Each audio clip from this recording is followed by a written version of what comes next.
Hello, Norramby Studios. This is James, the Red Engine Fan 5. I will be auditioning for James. I will read this transcript here. I will be reading this transcript. Alright. One day, James had to wait at the station till Edward and his train came in. This made him cross. Late again? Edward laughed, and James fumed away. After James had finished his work, he went back to the yard and puffed onto the turntable. He was still feeling very bad-tempered. Edward is impossible, he grumbled to the others. He clanks about like a lot of old iron, and he's so slow that he makes us all wait. Thomas and Percy were indignant. Old iron? Slow? Why, Edward could beat you in a race any day. Really? Said James. I should like to see him do it.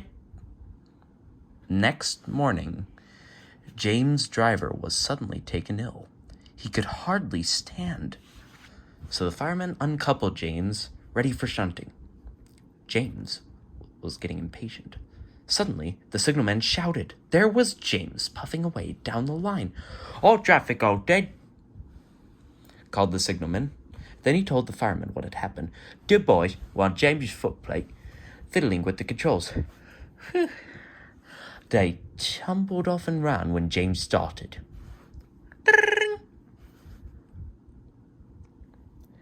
The signalman answered the telephone.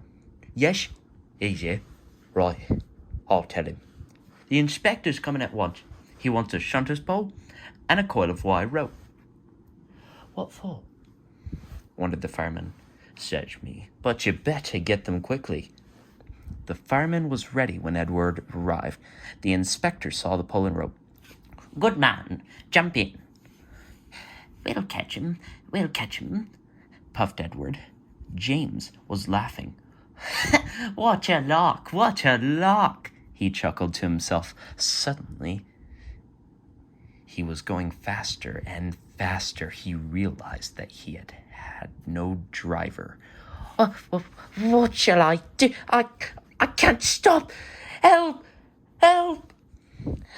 We're coming, called Edward. Edward was panting up behind with every ounce of steam that he could muster. At last, he caught up with James. Steady, Edward, called his driver. The inspector stood on Edward's front, holding a noose of rope in the crook of the shunter's pole. He was trying to slip it over James' buffer. The engine swayed and lurched. At last, got him, he shouted. He pulled the noose tight, and gently braking, Edward's driver checked the engine's speed. James, fireman, scrambled across and took control. So, the old iron caught you after all, chuckled Edward. I'm sorry, whispered James. Thank you for saving me. You were splendid, Edward.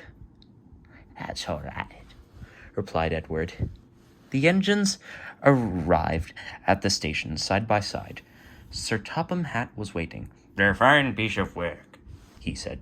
"James, you can rest, and then you can take your train. I'm proud of you, Edward. You shall go to the works and have your worn parts mended." Oh, thank you, sir, said Edward. It'll be lovely not to